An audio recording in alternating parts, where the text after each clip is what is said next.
Still inside the courtroom, Bisi stood in the witness box. Across the courtroom, Mama Adebayo still stared at her in shock. Moremi still watched quietly. There had been a time when she desperately wanted this woman to accept her. 16 years earlier, Moremi was 25 when she met Damilare Adebayo. He was handsome, confident, wealthy, and charming. Moremi fell deeply in love with him. A few months into their relationship, Damilare took her home to meet his mother.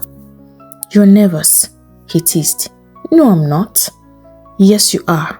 You've adjusted your dress 4 times since you entered this compound." Moremi laughed. "Okay, maybe a little nervous." Damilare took her hand.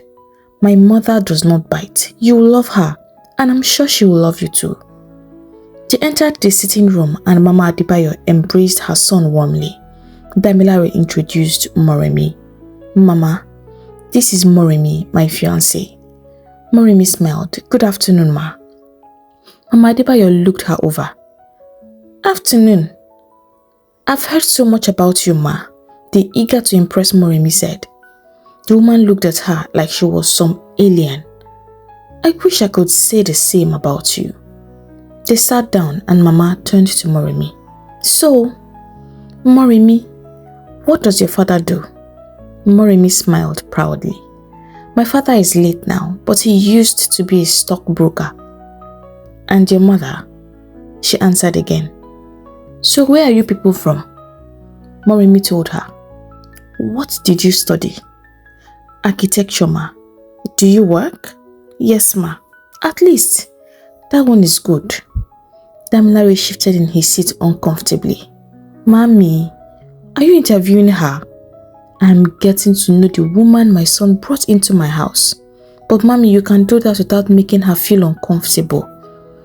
Mama looked at Moremi. "Are you uncomfortable?" Moremi forced a smile, but she was sweating profusely. "No, ma."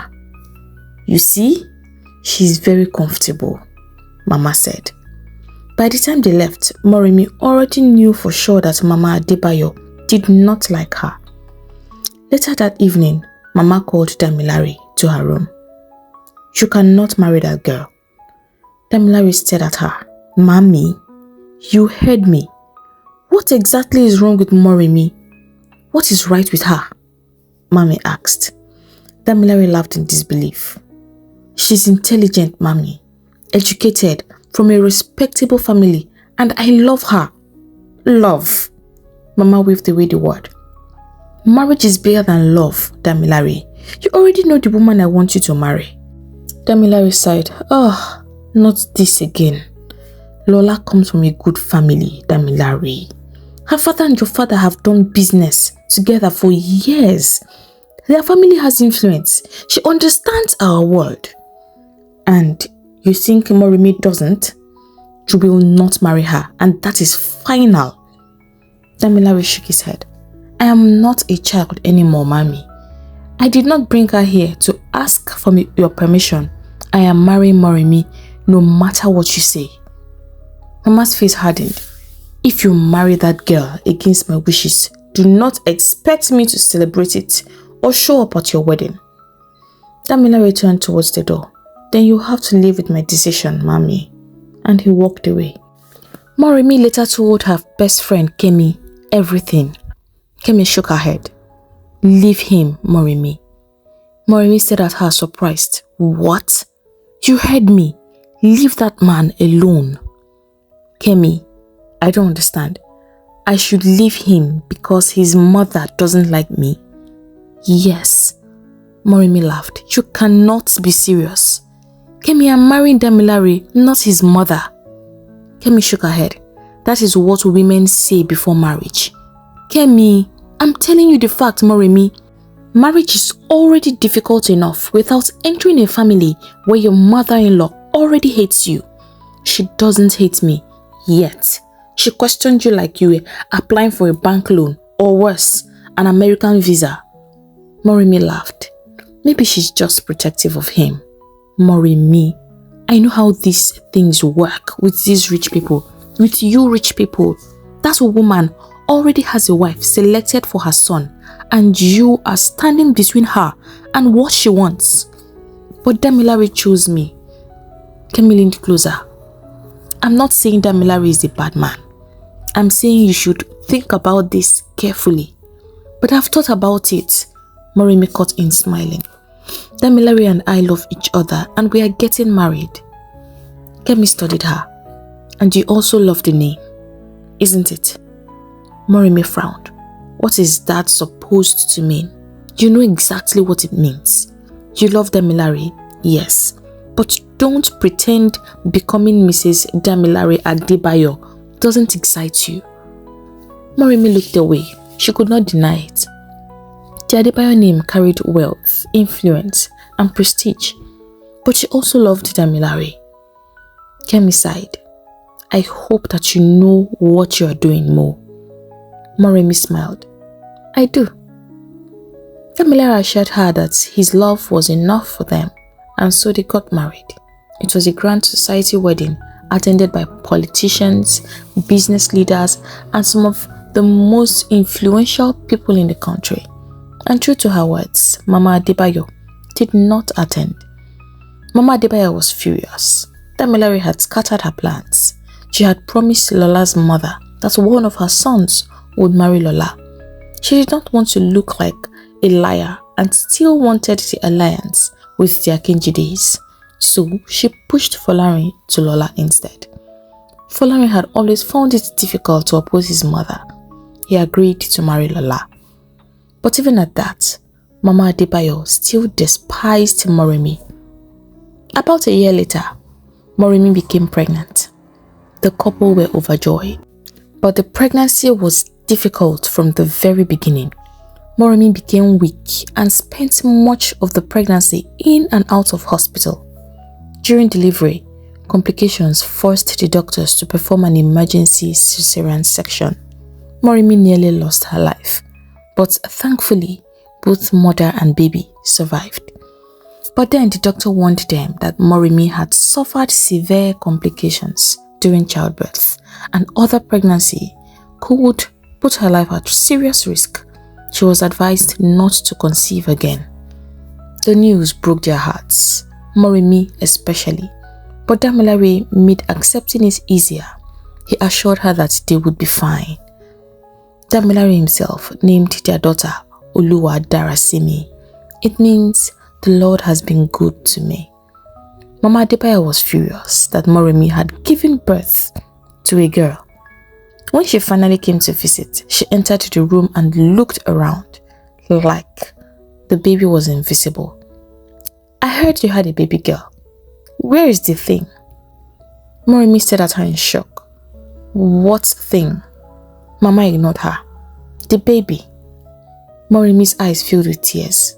She had carried Dara through a difficult pregnancy, nearly died, bringing her into the world. And now, her own grandmother was referring to her own child, as a thing. It broke her heart completely. Damilare, however, loved Dara dearly. She spoiled her, carried her everywhere, and proudly introduced her to anyone who cared to listen as his princess. But as the years passed, Moremi noticed something had started to change. Damilare still loved his daughter, but she was no longer sure he loved his wife. His attitude towards her gradually changed. He became cold and distant. At first, Moremi did not understand why. Then one afternoon, she overheard Damilare speaking with his mother inside the study, and then she knew why. Because they were talking about her. How can you be living with your fellow man, Damilare? I have told you to marry another wife and throw that thing out of your house. Moremi froze. That was Mama Adebayo. I cannot marry. I'm building a political career. I do not want scandals following me everywhere. Okay, I understand. But divorce is legal, Abi. Why can't you divorce her and marry another woman? Damilare, you need sons. I know what I'm doing, Mommy. I don't want scandals. And besides, Moremi's father left her 55 million naira to start her company. Moremi's heart stopped. I took that money from her because, women and money these days. And then I've invested that money into our oil project. If I divorce her now, I will have to give her the money back. And I'm not ready to do that. At least, not now. Besides, I have Dara to think about. Moremi covered her mouth.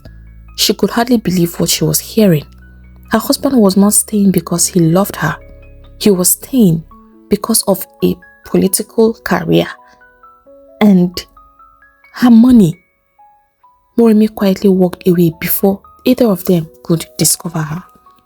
That evening, she called Kemi and told her everything. Kemi advised her to leave, so they began making plans. But Damilare found out. They had a heated argument and he stopped Moremi from seeing Kemi, seized her phone and wiped every single contact before giving it back.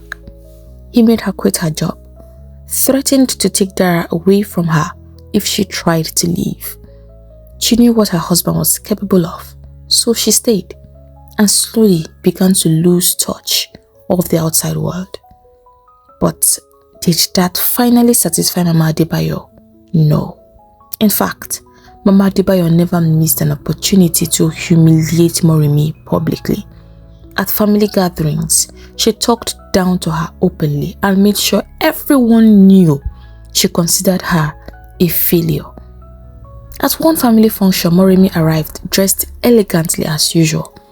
The moment Mama saw her, she looked at her like she had just dropped from another planet. Moremi approached respectfully. "Good afternoon, Mama." Mama looked her up and down. "Besides spending my son's money on expensive outfits, what exactly do you do as a wife? I mean, I'm just asking, since bearing children, useful children, is clearly not on your itinerary." The entire room went silent. Dara was standing only a few feet away. Moremi looked at Damilare. He was trying not to laugh. Only when he realized nobody else found his mother's words funny did he straighten his face. Moremi, now feeling more humiliated than ever, simply picked up her bag and left. When she got home, she locked herself in her room and cried for the rest of the day. Things did not get better. Then a year later, Moremi's only brother, Tayo, discovered what was happening in his sister's marriage. He was furious. So Tayo began making plans to get Moremi and Dara away from that house. Somehow, Damilare found out. He returned home one afternoon furious. By the time Damilare was done with her Moremi was badly bruised. 2 days later, Tayo was shot on his way home from work. The police called it an armed robbery attack, but Moremi did not believe them. She suspected Damilare, but there was nothing to prove it until 1 week later. Moremi was preparing Damilare's suits for the dry cleaner. Then something fell from the pocket of one of his jackets. A phone. She picked it up. Her hands began trembling. Alas, it was Tayo's missing phone. Moremi stared at it for several seconds. Then everything became clear. Damilare had killed her brother. Something inside Moremi broke that day. She hated him. For the first time in her life, she genuinely wanted another human being dead. That was when she began secretly searching poisonous plants and substances capable of causing sudden heart failure. She searched from her laptop, which Damilare seized alongside her phones whenever she made him angry. But even in her anger and how much she now hated him, she could not still bring herself to actually do it. It was then that Moremi realized that she was becoming the very thing she despised, a monster. So she decided that she would not let Damilare turn her into a monster like him. It was better if she left him for good. So she brought out her old diary from where she had hidden it and found Kemi's phone number. Thankfully, it was still the same. I want to leave him, was the first thing Moremi said. The number that called was different, but the voice was still the same. Kemi knew who it was immediately. Moremi took a deep breath. I want a divorce, Kemi. Will you help me? Please. Kemi had waited so long for this day to come. You know I'm always here for you, Moremi. This time, Moremi had made up her mind. She was done being afraid. She was leaving for good. What Moremi did not know was that Damilare watched her every move like a hawk. He eventually discovered that Moremi was planning to leave him. All hell broke loose. He threatened her with Dara again, but she was not backing down. She looked him in the eyes and said to him, "Let the court decide." When Damilare realized Moremi was serious about the divorce, he went to his mother. "Mommy, a divorce will become a scandal," he said. "I don't want to be trending on the internet for the wrong reasons. Election is in a few months." Mama Adebayo understood immediately. Once the hearing starts, Moremi could say things that could be a problem. They could not allow that. Moremi had to be permanently silenced. Meanwhile, Damilare had already discovered the searches Moremi had made about substances that could cause sudden heart failure. So they came up with a plan. They would prepare something for Moremi disguised as a supplement. If she died, her own search history would make the death look like suicide or an accident of her own making. Unfortunately for them, Bisi overheard their hideous conversation. She was trying to move away quietly when Damilare suddenly opened the door and caught her. He grabbed her by the throat. "Were you eavesdropping?" Bisi struggled in his grip. No, sir." "Don't lie to me." "Please, sir." Damilare tightened his hand around her neck. "If one word of what you heard leaves your mouth, I will wipe out your entire family, and this is no joke. Do you understand me?" Tears streamed down Bisi's face. Yes, sir. Swear it."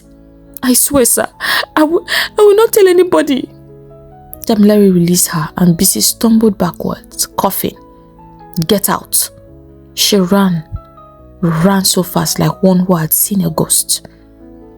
Fast forward to the day Damilare died. Earlier that afternoon, a delivery man arrived at the house with a package with Moremi's name on it.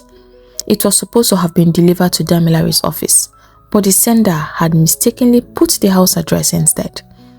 Bisi received it and took it to Moremi. "Madam, this came for you." Moremi opened the package. Inside was a bottle of supplements. She frowned. "I don't take this." She assumed it belonged to Damilare and had simply been wrongly addressed, so she carried it to his study and placed it inside the drawer where he kept his medications. She thought nothing more of it. That evening, Damilare returned home furious after his confrontation with Folarin at the office. His anger boiled over when Moremi told him again that she was leaving his house the next day with Dara for good. "I am done, Damilare. You are not going anywhere. You cannot stop me." "Ha! So because you stole my money from me, you think I did not steal from you, Damilare?" Moremi cut in. "I only took a part of my money. 12 million naira. Money that rightfully belongs to me. Nothing belongs to you in this house. Not the clothes on your back. Not even my daughter." The argument became heated. Moremi was so embittered. She looked Adari in the eyes and said, "I will stand over your grave and smile." She walked out of the study, angry. She was seated in her room about an hour later. Her phone rang. Damilare. She answered reluctantly. "What?" "Bring me a glass of water," he said. Moremi checked the time. This household staff had already retired for the night, so she got the water and returned to the study. Damilare was sitting behind his desk and going through some documents. "My medication," he said. Moremi sighed and opened the drawer The first bottle her hand touched was the new one. She opened it. One?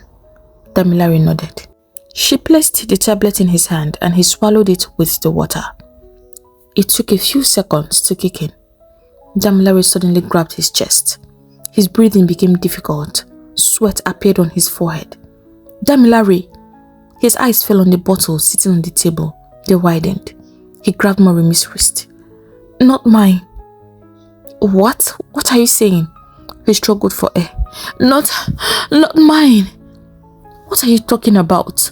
Damilare knocked the bottle from the table and it hit the floor and the tablets scattered everywhere. Not mine. Then he collapsed. Damilare! Morimi stood frozen for a second before rushing to him. Then she called his doctor over and over again. No response. She dropped the phone and began CPR. Damilare, wake up! He did not respond. Then she called an ambulance. Minutes later, paramedics rushed into the house and wheeled him out. She climbed into the ambulance with them, sat silently beside him, staring into space. At the hospital, Damilare Adebayo was pronounced dead on arrival. When Mama Adebayo received the news, she went straight to Damilare's house and entered his study. The medicine bottle was still on the floor. The tablets were scattered around it. Mama stared at them in shock. She understood what had happened. The poison intended for Morimi had killed her own son. She took a clean handkerchief from her bag. Carefully, she picked up the bottle and gathered the scattered tablets and returned them to the bottle, closed it, and placed it back inside Damilare's drawer. Then she went looking for Bisi. By the time the police arrived, Mama Adebayo had already prepared a story, and Bisi knew exactly what she was expected to say. You heard them arguing, Mama told her.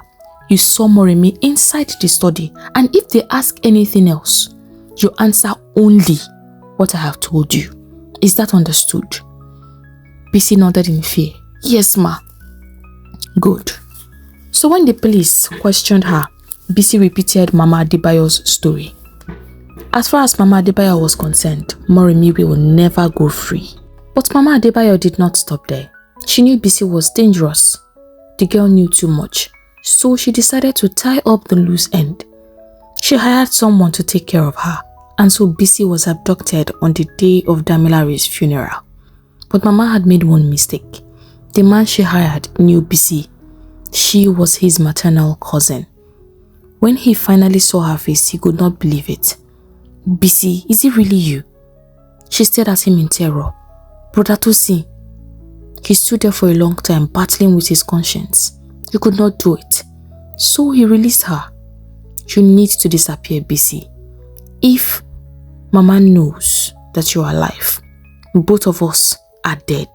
Do you understand? So Bisi disappeared, and Mama Adebayo believed that she was gone. But she could not stay hidden. Her conscience could not let her. Now, back in the courtroom, Mama Adebayo stared at the woman standing in the witness box, very much alive. Kemi approached. Miss Bisi Oyeshola, please tell this court what really happened in the Adebayo residence before Chief Damilare Adebayo died. Mama Adebayo's hand began to tremble. Bisi took a deep breath and began to tell the court everything. She told him about the conversation she had heard between Damilare and his mother. She told him about the plan to kill Morimi. She told him how Damilare had caught her listening and threatened to wipe out her entire family if she ever spoke. She also admitted that the statement she gave the police after Damilare's death was false. Mama Adebayo told me what to do and what to say, Bisi said, and I obeyed her because I was afraid. The courtroom remained silent. Bisi continued. When I disappeared, I tried to warn Dara. I sent her a message and a photograph because I wanted her to know that something was wrong in that house. Morimi looked sharply at her. She had not known this. That same night, I saw on the news that Dara had disappeared. I knew it could be Mama Adebayo. Maybe she had seen the photograph I sent. That was when I knew I had to do something. Every eye in the courtroom turned towards Mama Adebayo. She sprang to her feet. Liar! She's a liar! This is all planned. She has no proof of anything. The judge struck his gavel. Mrs. Adebayo, you will maintain decorum in my court. Mama sat down reluctantly. The judge turned to Kemi. Counsel, do you have any evidence to support your witness's testimony? Kemi reached for a file. Yes, my lord. She brought out a printed photograph. This image was extracted from the CCTV system in the deceased's study. The photograph was handed to the judge. It showed Damilare holding Bisi by the throat. Mama Adebayo could also be seen in the reflection behind them. It was the same photograph Dara had received. Kemi continued. Before her disappearance, Miss Oyeshola was in a romantic relationship with one of the security personnel who worked in Chief Adebayo's control room. He helped her retrieve this image before the footage was deleted. The judge studied the photograph. Is this all you have? Kemi smiled faintly. She had expected this question. No, my lord. She turned towards the courtroom doors. With the permission of this court, the defense would like to call its second witness, Dr. Abraham Okafor. Mama nearly fainted. The courtroom doors opened. Chief Damilare Adebayo's personal physician walked in.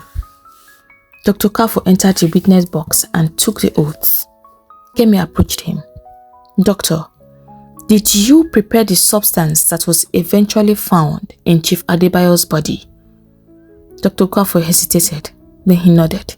Yes. The courtroom erupted in murmurs. Kemi waited for silence. Why? Chief Adebayo forced me. What do you mean by he forced you to prepare something that would kill him? Explain. He approached me and asked me to prepare a substance that could cause cardiac failure while appearing similar to a supplement. Morimi stared at him in disbelief. Kemi continued. For whom was that substance intended? His wife. Morimi's face went blank. The courtroom became completely silent. Dr. Okafor continued. I refused at first, but Chief Adebayo threatened me. He said if I did not cooperate, he would destroy my career and wipe out my family. Kemi nodded. Doctor, my client called you on the night Chief Adebayo collapsed. Why did you not answer? I was afraid. Afraid of what? I knew the substance had already been prepared. When I saw the call coming from the Adebayo residence, I assumed something had happened to Morimi, so I panicked. You panicked. So why are you saying this now? I saw Mrs. Morimi Adebayo being framed for his murder. I couldn't sleep, knowing fully well that it was the drug that the deceased and his mother had prepared for his wife that killed him. Kemi smiled. That will be all for now. The prosecutor ruled for cross-examination. Dr. Okafor, these are very serious allegations against a dead man. Do you know that you could lose your license for this? Dr. Okafor nodded. Yes. So why would you agree to this except maybe someone paid you heavily? Kemi jumped up. Objection, my lord. The prosecution is... Objection overruled. The judge cut in. Dr. Okafor cleared his throat. The only payment I received came from Chief Adebayo and his mother. They paid me 7 million naira. Even the prosecutor was shocked momentarily. Do you have any evidence to back up your claims? Dr. Okafor nodded. Yes. A phone was brought forward. My phone, he explained. I knew Chief Adebayo was dangerous, so when they came to see me, I recorded our conversation. The recording was played through the courtroom speakers. Damilare's voice filled the room. He instructed Dr. Okafor to prepare the substance. When the doctor resisted, Damilare threatened to end his career, and Mama herself included that his entire family will not be left out. By the time the recording ended, if a pin dropped in the courtroom, the sound would definitely echo. The prosecutor stepped back. that would be all. Even he was tired. Folarin sat beside his mother, his jaw clenched. His anger grew. His brother and his mother had planned to murder Morimi.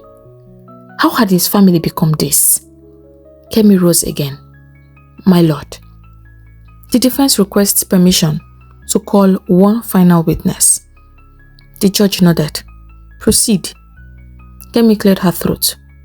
The defense calls Mr. Adefolarinwa Adebayo to the witness box. Mama Adebayo froze. Morimi turned sharply towards Kemi. Even she had not expected this. Folarin stood. Mama stared at him in utter disbelief. Folarin. He did not spare her a glance and walked towards the witness box. The entire courtroom watched in stunned silence. Only Kemi appeared unsurprised. The night before, Folarin had called her and told her everything he knew about Bisi's disappearance and his mother's plot to kill Dara. He promised to testify in court if need be. Folarin took the oath and Kemi stood before him. Mr. Adebayo, do you know what happened to Dara Adebayo? Yes, he said. Will you tell this honorable court what happened on the night of July 25th? Folarin told the court how his mother had cornered him into abducting Dara. I was weak, a coward like she always called me, so I let her play me around. Then I realized for sure that she was going to kill Dara, so I took her away last night and sent her somewhere safe. Morimi bowed her head. Tears began to run down her face. She had always known Mama Adebayo hated her, but Dara, her own granddaughter, how could she try to murder her own grandchild, her own blood? Mama Adebayo suddenly sprang to her feet like a wounded lion. How dare you? 3 officers immediately moved towards her. How dare you, Folarin? She screamed. How dare you betray your own family? Folarin looked at her from the witness box. I'm sorry, Mommy, but if what you and Damilare do is what strength is, then I don't want to be strong. You weakling. You coward. You have always been a coward and you will always be a coward. Her rage became so uncontrollable that it took 3 police officers to hold her back. You betrayed this family, she screamed. You betrayed this family. You hear me? You betrayed your own blood. The judge struck his gavel repeatedly. Order! Order in this court! Mama Adebayo was finally restrained and taken outside. The courtroom slowly settled. Kemi stood. My lord, in light of the evidence presented today, the defense submits that there is no longer any reasonable basis to continue holding my client. The prosecutor rose. My lord, the court has heard enough for today, the judge interrupted. He looked through the documents before him. The new evidence raises serious questions about the prosecution's case. Mrs. Morimi Adebayo is hereby granted bail pending further review of the charges against her. Morimi closed her eyes and took a deep breath. Freedom was close. Outside the courtroom, Inspector Obi and Detective Yusuf approached Mama Adebayo.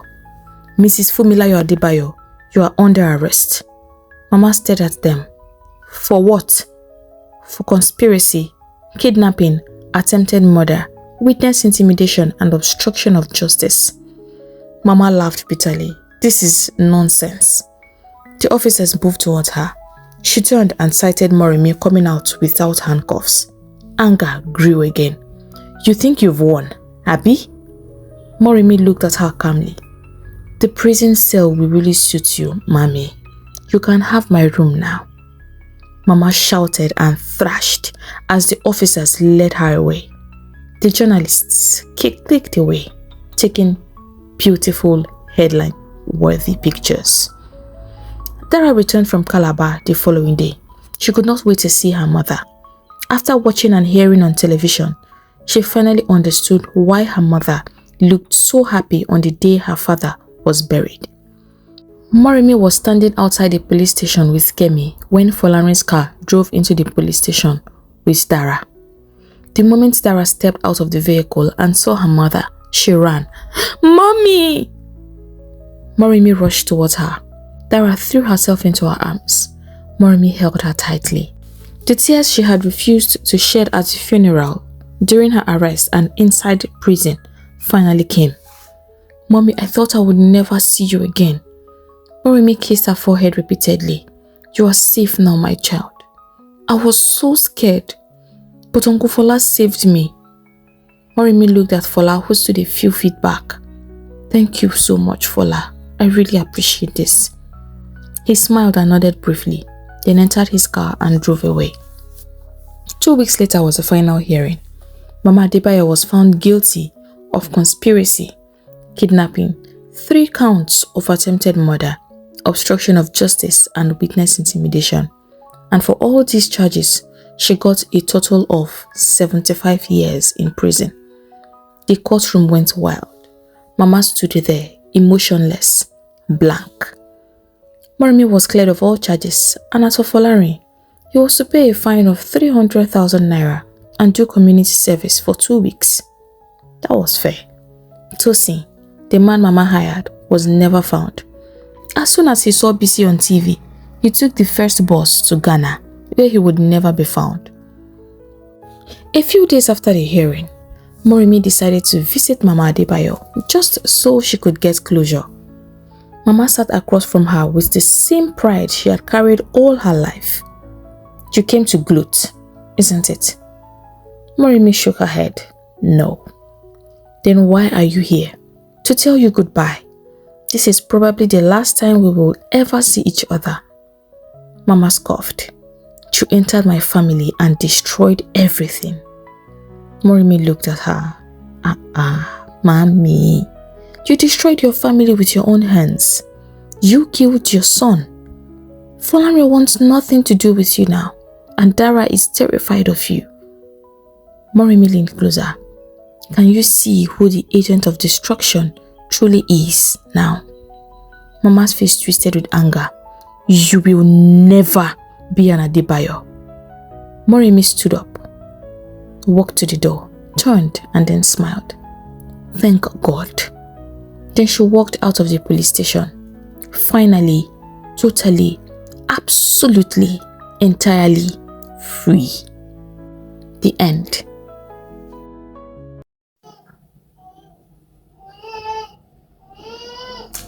Guys, you see that I'm smiling, but I'm so excited. I'm happy that this particular series has come to an end. I thoroughly enjoyed creating this series, and I hope you enjoyed watching it.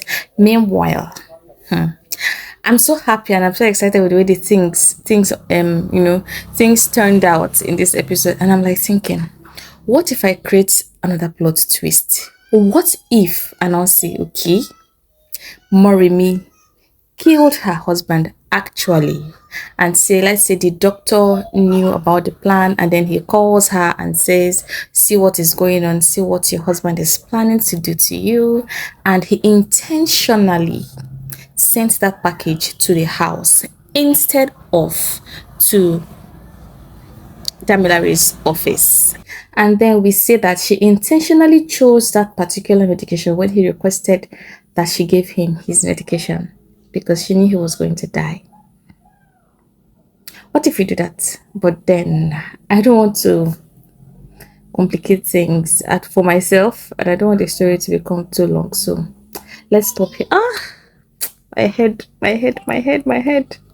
Guys, I should have been a lawyer at this rate, or better still, I should have been a detective at this state, because what's in the, like, why is my head so hot? I need a vacation after writing this story, because this story tested me. It tested my brain and my thinking.